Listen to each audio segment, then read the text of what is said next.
Thank you, Professor Sagara. The global south is confronting many critical threats, from energy scarcity to waste accumulation to maternal health deficits, just to name a few. And according to the literature, our global dominant approach to tackle these has been conventional sustainable development since about the 1990s. Now, this is a development strategy that ideally balances economic growth with environmental protection, with social equity, the three pillars of sustainability. However, many critics say it's fallen short of this ideal, and in part because of an overemphasis on the economic development over the other two dimensions. And this is in part because of well-meaning, but large global institutions like the one we were just talking about, because of these top-down approaches. It's also been critiqued for being economically extractive. For example, this is not to be literal, but this is a lithium mine in Argentina. And it's being funded by development banks because it's part of our green transitions for electric batteries. But it's on indigenous land, so it's led to displacement. And the economic benefits are still largely going towards wealthy nations. So it is continuing that historically problematic paradigms. It's also been critiqued for being environmentally depleting, because most conventional development lacks enforceable standards of environmental sustainability.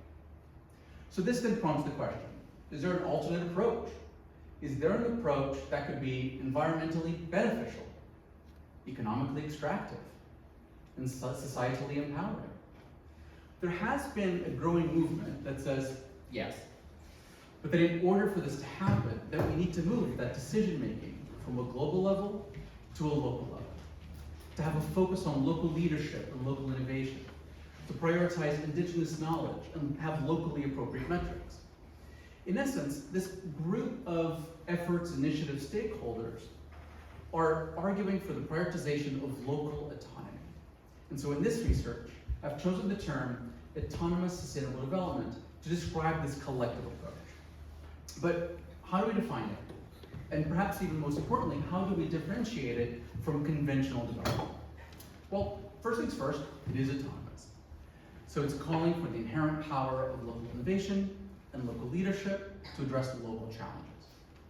But it's more than that, and this is important, because autonomous development is not a finite checklist of everything you need to have successful development, but rather it's a philosophy that thinks that community needs are best addressed by the community itself. But sustainably, it's also arguing for a return to those foundational ideals of a balanced approach of those three sustainability pillars. So this then brings to the research question. Really, does it work? Could local leadership and local innovation drive sustainable development in the global south? In essence, can local autonomy be a realistic alternative to these conventional top-down strategies? And if so, which policies best support such efforts in order to encourage them elsewhere? So to attempt to answer this question, I've analyzed case studies, as Professor was speaking about earlier, because I wanted to find some commonalities of these initiatives that have been successful. But to do that, I first had to identify some parameters. So first things first, I've looked at cases that had been autonomous, no surprise there. So local innovations based on, based on local knowledge as well. And sustainable, so positive impact on all three sustainability pillars. But I really see this as being intent. And thankfully, there is much community-driven initiatives out there in terms of projects. This was just at a very first glance of just some community projects. Like the intelligence, the desire, the projects themselves already exist. But in order to analyze whether these could be realistic alternatives, we need to analyze their execution, their follow-through. And so to do that, I chose two more parameters. And going back to the literature, there are two big sources of skepticism about community-driven initiatives. Are they successfully done? Can they actually accomplish their intended outcome? Or do they just mean well? And are they scalable? Are they replicable in other locations? Can they expand to other sectors? Because these two perceptions in particular are some of the greatest barriers that community initiatives have had to overcome, or have to overcome, particularly when it comes to funding. Traditional funding mechanisms, such as bank loans and government grants, have generally not been reliable sources of funding for them. So there are great initiatives out there that don't get the funding that they succeed. But those that do have received alternative funding, or rather funding from alternative avenues. And this is actually the first big finding from the research, is that most of these efforts that are successful, they're often supported instead by conscious incubators and impact investors. Now, conscious incubators are about developing the idea, mentorship and expertise, support, experimentation. And then for the execution, funding's often coming from impact investors. Well, they're investors, but they have different priorities. Their value metrics are different because they value social and environmental benefits alongside financial returns. But then you'll notice, and partly because I underlined it, that these are then social enterprises. So they're businesses, but they're businesses that are different because they focus on both the impact and the profit. So let's go back.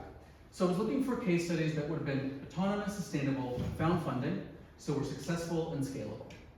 But because I wanted to really go in depth on 3 specific case studies, I had some additional considerations to make sure that they were very different from each other, because I wanted to be illustrative of different approaches, of different challenges that they addressed, or what scales that they were at. There were different scales, that they were in different parts of the world. And so considering all of this, the 3 that I chose were ColdHubs in Nigeria, RecyGlo in Myanmar, and Ayzh in India. Now, this is here just to show how different they are from each other. For example, on the challenges from produce spoilage to maternal mortality. On the innovation, their solutions. They range from solar refrigeration to a digital solution, to the frugal innovation of a clean birth kit. But let's go one by one. So first up is ColdHubs in Nigeria. And the challenge here is produce spoilage. Agriculture is the livelihood of half of Africa. Yet crop yields in Africa are half of the global average. And half of that could be lost to spoilage. And some of the big barriers here are around energy scarcity. 80% of rural sub-Saharan Africa lacks access to electricity. And that increases food insecurity because it also blocks accessing produce refrigeration. Produce shelf life is as low as 2 days. And so the solution from ColdHubs are solar-powered refrigerated rooms, literally ColdHubs, which extend the shelf life of produce from 2 days to 21 days.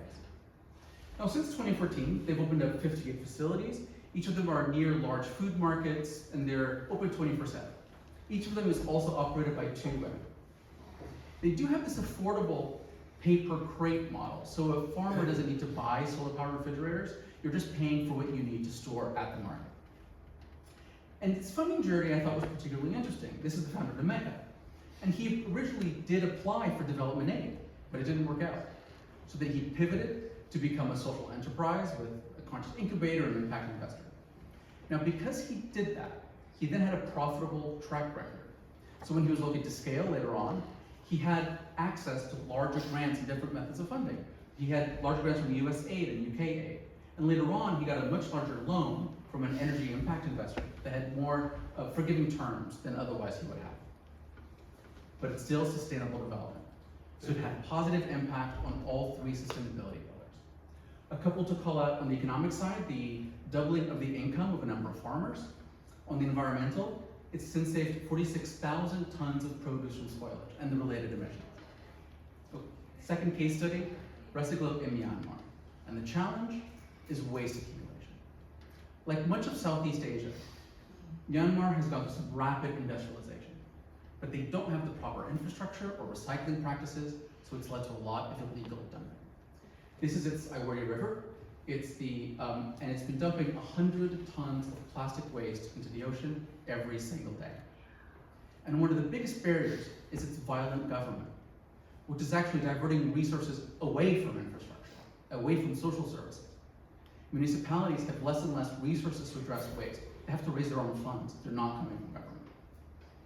And so the solution from RecyGlo is a waste management digital dashboard, but it's so much more than that. So for business clients, say for the corporate headquarters or a headquarters of a bank, they will come in and they will educate the staff on what recycling is, how it works, and also provide the bins themselves so that it can recycle, so they can separate the recycling. But then through this digital dashboard, it's actually connecting these businesses to behind the scenes to the informal sector, which is significant in Myanmar. It's about 2/3 of the entire waste sector. And it's actually them that will then do the pickups, the recycling, the composting, etc. And then the same digital dashboard, if the businesses need it, can also print out reports for reporting ESG, etc. And its funding journey was very different from ColdHubs because the founders actually tried to go the venture capital route. But because of this ongoing conflict for decades, investors were very skeptical. When they were originally looking for funding, the US had just lifted economic sanctions on Myanmar. And so they did eventually find some funding. They had to go to a conscious incubator, but they did have to go to Singapore for it. And to be honest, the business model itself wasn't quite working. They were basically told to become a not-profit. It wasn't until later on, when they were able to connect with an impact investor that specifically focused on ocean sustainability, they were able to get funding. And also, they came with extra expertise. And it is sustainable development. So positive impact on all three sustainability pillars. A couple to call out on the environmental side, the monthly diversion of 1,000 tons of waste. And on the social, and would be unique to a local venture, is that because of the absence of government, they also provide social services to the informal sector, such as microfinancing and health insurance. The third case study was Ayzh in India, and the challenge is maternal mortality. A woman dies around the world every 2 minutes from childbirth-related complications. 95% of these deaths are in the global south. And some of the barriers really are about access to healthcare, access to health education. 2/3 of these maternal deaths likely could have been prevented, where their causes could have been treated by basic, well-known medications or hygienic practices. And that's what the innovation is. From Ayzh is a clean birth kit that reduces infections because it's sending basic hygiene supplies to remote rural areas. So since they've opened up in 2010, they've delivered 500,000 kits to more than 20 countries. And it is low cost. Each kit is about $2 to $5, and it's accessible. It was designed in order for it to go into the post to these remote areas, as I was saying. And it's also locally assembled. So not only is it a source of local employment exclusively for women, but they can also be culturally adapted to the country that they're in. Finally, there's an educational component as well that comes with the kits for a healthcare provider on hygienic practices. So it's not just about that one birth connected to that one birth kit, but it's about all of the other births that healthcare provider would then be involved in. Its funding journey, completely different. That's divided by on the right, and the first 2,000 kits were actually funded from maternal health innovation awards and competitions. But then she hit this middle financing gap, which is very common in initiatives. That not even selling her wedding jewelry was able to keep her operating. Over the course of 1 year, these are all of the informal funding sources that she needed to tap into in order to fund her operations. Impact investment, the leadership fellowship, individual investor, crowdfunding, and impact grant from the Canadian government. That's actually not even all of them. And it is sustainable development. So it's had positive impact on all three sustainability pillars. So, I've spoken a lot about how different they are, but they also have a lot in common. Let's go through some of them. All three initiatives implemented inclusive employment practices. For example, with RecyGlo, by engaging with the informal sector, yes, they're a marginalized group, but they're also the experts in the field because they're the 2/3 of the entire sector.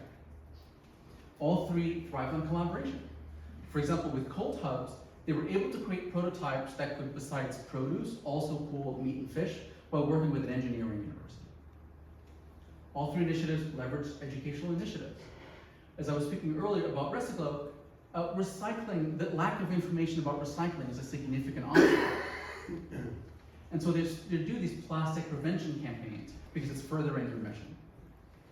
All three initiatives adapted and improved. For example, with ColdHubs, the original plan actually had been to sell solar-powered refrigerators, but they're too expensive and farmers couldn't afford them. So that's when he did this significant pivot for these larger hubs in markets into that paper crate model, and then it was a successful model. However, we're back to that very, very, very first finding. Despite all of these positive elements, these are all some of the alternative funding sources for just these three initiatives. Founders have all been interviewed and reported that they just have not been able to rely on traditional funding sources. And so this will be my primary focus of my policy recommendations. I categorize them, put them into two different categories. A, support what works. B, to fix what doesn't. On support what works, so it's impact investing. And so I propose three different categories of policies. The first step will be this risk sharing, where the government can share some of that risk. So for example, with government matching, say an investor would normally invest about $100,000 in an initiative. Instead, they would invest $50,000, and then the government can come in and invest the other $50,000. So from an investor's point of view, I'm risking less per initiative. So then I have extra cash to then go and invest it elsewhere. So I'm also broadening my impact. But from the government's point of view, that investor has skin in the game.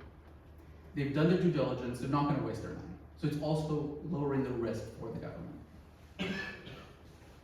My second kind of category would be to provide technical support. Sometimes this is called capacity building. I participated in a version of this when I was launching my own business with the city of New York. This is about expanding the skill set of investors with things like impact measurement and risk assessment. You know, there's been studies that have shown that investors, not just impact, generally investors, that take in-house these kinds of extra skills that they're able to have greater impact. But as a result, those same studies have also said that those investors that then take these extra skills into their ventures, that those ventures have greater social impact as well. Finally, on the support program, will be an innovation fund, because the government itself can act as a public conscious incubator. So provide funding with better terms, flexible investing, patient capital, that sort of thing. But also non-financial support, that expertise and mentorship. Because in launching any business, social or otherwise, it's not just about the money. On the second category, the fix what's not working, we need to address these funding problems. First up are grant restructuring. It's well documented the public sector needs grant reform. There's conditions, there's short timelines. And that makes it difficult to plan for initiatives. And it leads to gaps in funding, which is a nice way of saying run out of money. So one of my proposed solutions would be milestone disbursements, where instead of having one big payout, you're dividing this payment into different phases of the project. So if you're an initiative, it makes it easier to plan because of these future phases you know are coming, you know there's money waiting for you. The second one would be this middle financing gap, where initiatives they've launched, but they don't yet have a track record, and so they can't get funding. One of my proposed solutions is a grant to loan program. So during that period between launch and until they become profitable, they could apply for something called convertible grants, which means they stay grant for as long as they're not profitable. But once they're profitable, they become loans, and then they pay it back. And the good thing about this is that eventually, if they become profitable, then the government will get paid back.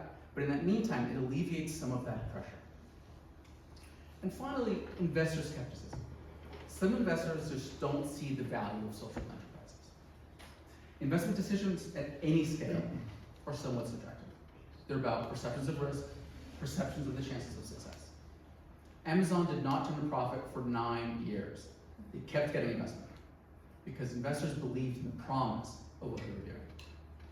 So my proposed solution would be an investor matchmaking platform where initiatives can talk about their mission, their story, their successes, both financial and otherwise, in order to pair them with the right investor.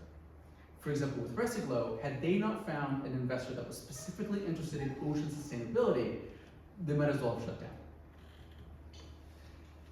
So final thoughts. So autonomous sustainable development is an effective approach to development.